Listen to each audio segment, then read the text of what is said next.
Cristo ressuscitou. Verdadeiramente ressuscitou. Muito bom. A alegria da Páscoa está nos nossos corações e com esta alegria também quero agora cumprimentar todos vocês, queridos ouvintes da Rádio Catedral, como também a vocês, Marcos e João. Se não fosse a ressurreição de Cristo, o que seria de nós, né? Entendemos assim que de fato não é só a memória de um fato do passado, né? Mas, na verdade, somos convidados a viver este mistério, inclusive não só durante a Páscoa, não só durante esses dias da oitava da Páscoa, onde durante esses 8 dias vivemos a Páscoa mesmo, mas também todo domingo somos convidados à Páscoa, chamada Páscoa semanal, né? Que traz para nós um mistério da ressurreição de Cristo, no qual todos nós já ressuscitamos, só que ainda não aconteceu, mas a possibilidade está perante a cada um de nós. Basta, claro, fazer aquilo que o Senhor nos ensina, seguir as dicas do nosso Mestre, e assim, de fato, também todos nós ressuscitaremos. Amém. Vocês viveram bem a Páscoa, ou vivem sempre bem a Páscoa, ou vivem toda semana a Páscoa? Como que é? Não, Tiago, assim, para mim é a festa das festas, assim, o tempo todo da Quaresma, passando pelo Cristo e culminando com a Páscoa do Senhor. É um tempo excepcional dentro da igreja, dentro da liturgia, dentro da nossa vida, né, que passamos por esses 40 dias da Quaresma, nos preparando para esse grande dia, né? E é interessante, quando a gente fala sobre a ressurreição do Senhor, essa ressurreição, a gente às vezes pode pensar como uma simples lembrança de algo que aconteceu há 2000 anos atrás, mas eu vejo de uma forma diferente. Essa ressurreição, ela aconteceu lá e permanece até hoje, porque Cristo vive até hoje, né? Então, assim, ela é atualizada a cada dia, a cada missa, a cada momento que a gente está na nossa vida. É uma proposta para quê? Porque graças à própria ressurreição do Senhor, nós também ressuscitaremos, né? Essa é a nossa fé. Se Cristo ressuscitou, então nós também ressuscitaremos, né? Então esse ato de amor que Deus faz por nós, transmite para nós, né? Pelo nosso batismo, né? Pela nossa vida. Então, como não amar, né? E é interessante que, no caso da ressurreição de Jesus, fica mais fácil a gente entender o mistério da liturgia. Porque como Jesus ressuscitou e ele continua ressuscitado, Exatamente. Ele está lá no reino dos céus, com o corpo que ele viveu aqui, um corpo glorificado. Ele manteve o seu corpo, por quê? Porque ele assumiu realmente a humanidade, ele está lá com o seu corpo.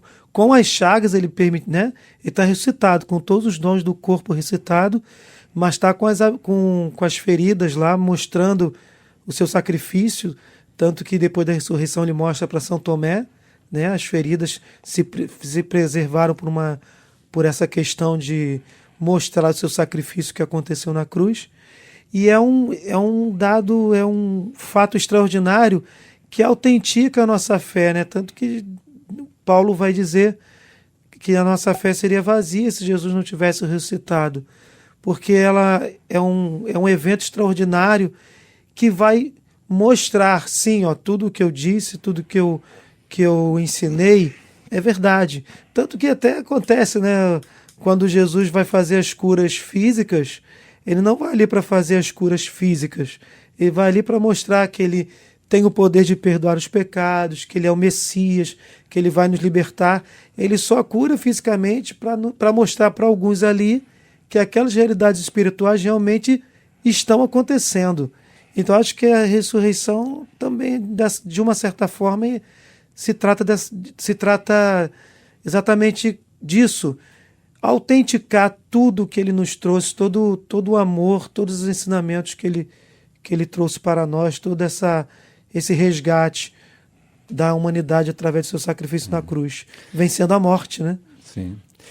Vencendo a morte e, em outro sentido também, vencendo aquilo que traz a morte, que é o pecado. Né? Sim. Por isso nós não podemos também esquecer que existe uma forte ligação entre Quaresma e a Páscoa. Né?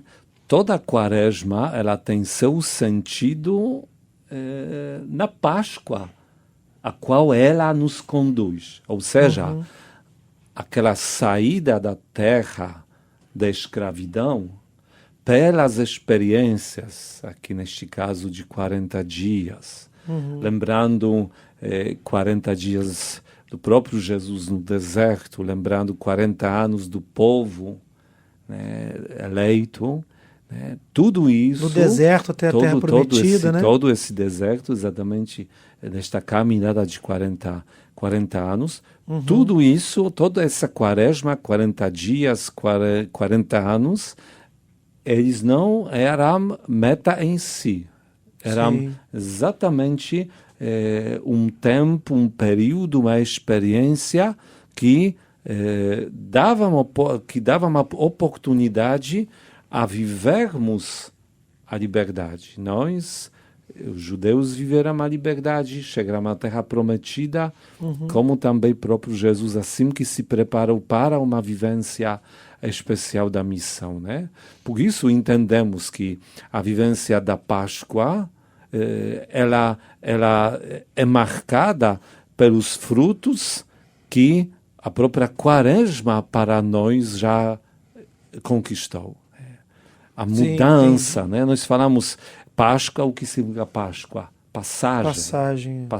Eu estou passando de uma situação para outra, né? De um estado eu para o outro. Eu até vivi 40 dias atrás uma realidade, trabalhei ela durante 40 dias e hoje vejo que eu já passei para uma nova realidade, né?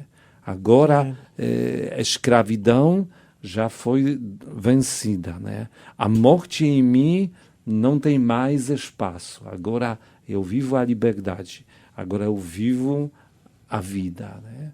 Essa é uma dinâmica que a própria igreja acaba, que a própria igreja como mãe nos ensina, porque a gente vivendo os exercícios espirituais da Quaresma, né?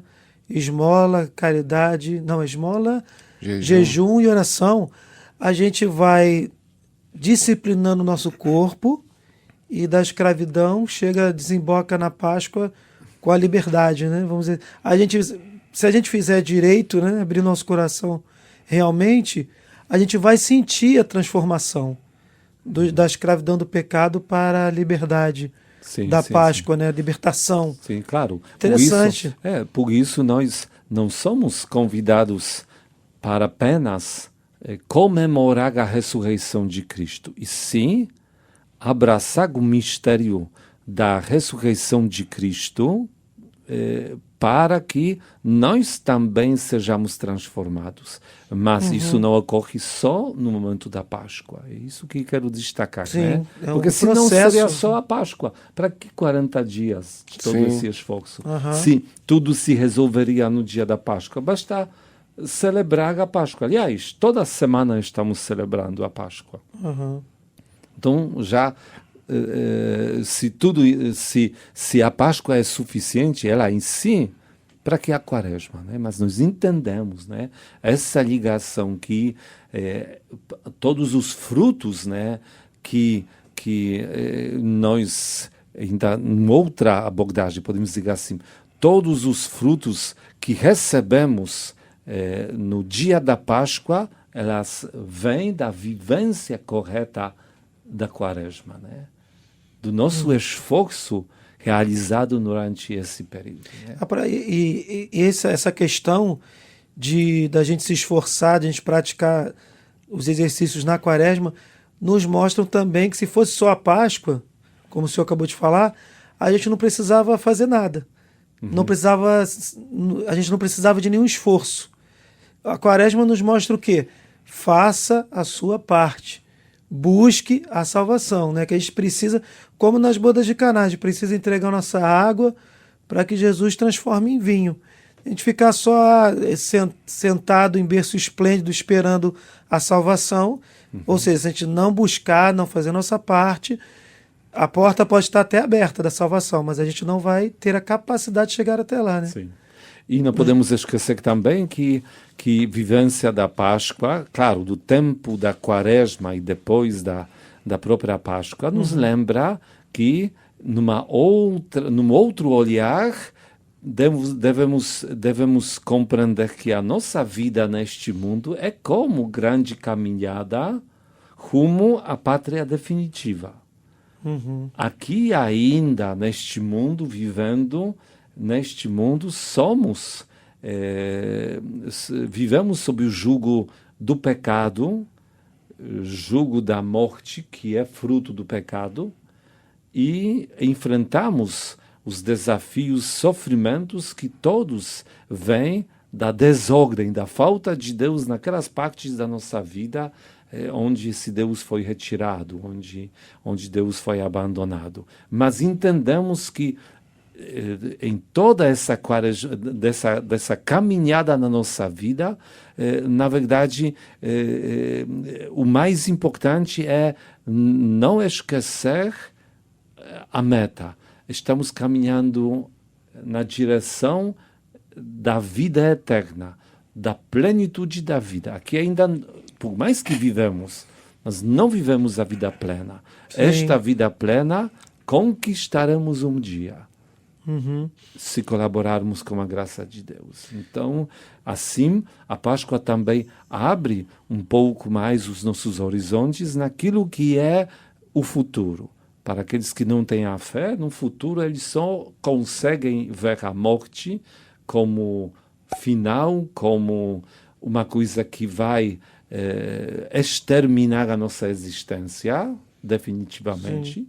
E por isso temem, e por isso tantas vezes vivem esta vida neste mundo nos exageros. Como se não houvesse amanhã, né? Como que não houvesse amanhã. E nós vivemos diferente. Alguém pode dizer, por que estão se limitando tanto? A vida é tão bonita, podia aproveitá-la de uma outra maneira, curti-la ainda mais.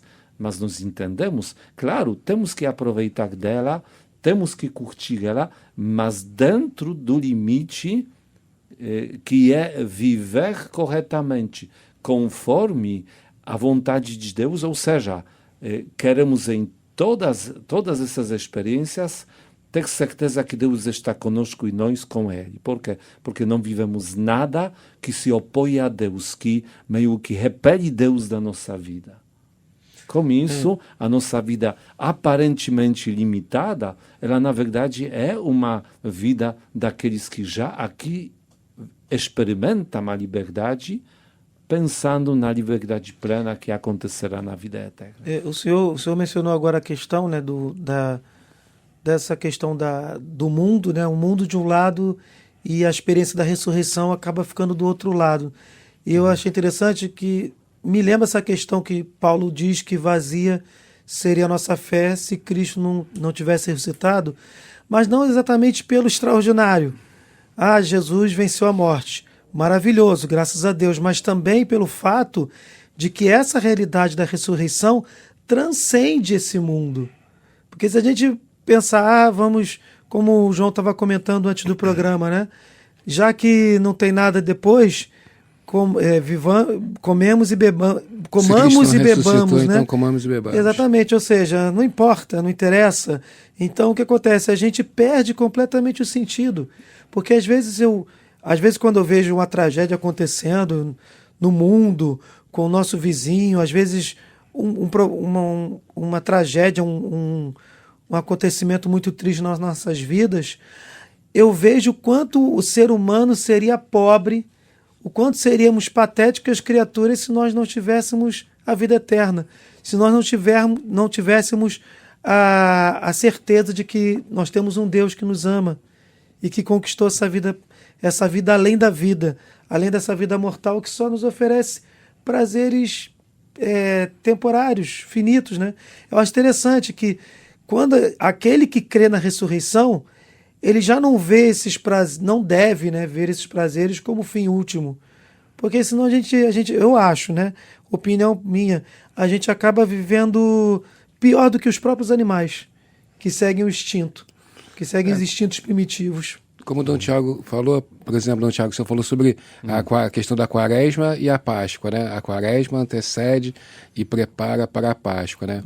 Também da mesma forma nós poderíamos olhar para a nossa vida dessa forma, que a nossa vida também ela deve ser exatamente essa preparação para a nossa Páscoa, né?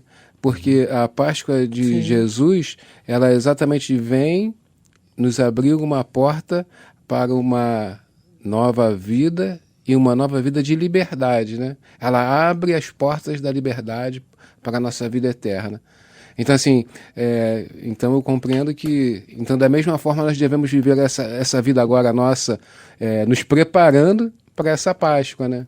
Isso mesmo, isso mesmo. E se olharmos bem todos os ensinamentos de Jesus, eles, no final das contas, estão nos convidando a vivermos aqui, neste mundo, tudo que é possível a ser vivido, todas as experiências, mas sempre compreendendo que o modo de viver é enfrentar, aproveitar e também cumprir a nossa missão aqui neste mundo, precisamos ser alinhados com o fim definitivo que é a união plena com Deus na eternidade. Né? Sim. Então, vale a pena viver esta vida... Que é a verdadeira e única liberdade. Isso né? mesmo. Então, vale a pena viver esta vida assim, desta maneira, sabendo que já estamos aproveitando muito bem a vida aqui, mas estamos também nos preparando e possibilitando, na verdade, a vida plena junto com o próprio Deus. Então, que Amém. Ele conduza a todos nós e que possamos um dia encontrar com Ele lá na eternidade. Amém. Louvado seja nosso Senhor Jesus Cristo. Para sempre seja louvado. E feliz Páscoa mais uma vez. Feliz Páscoa.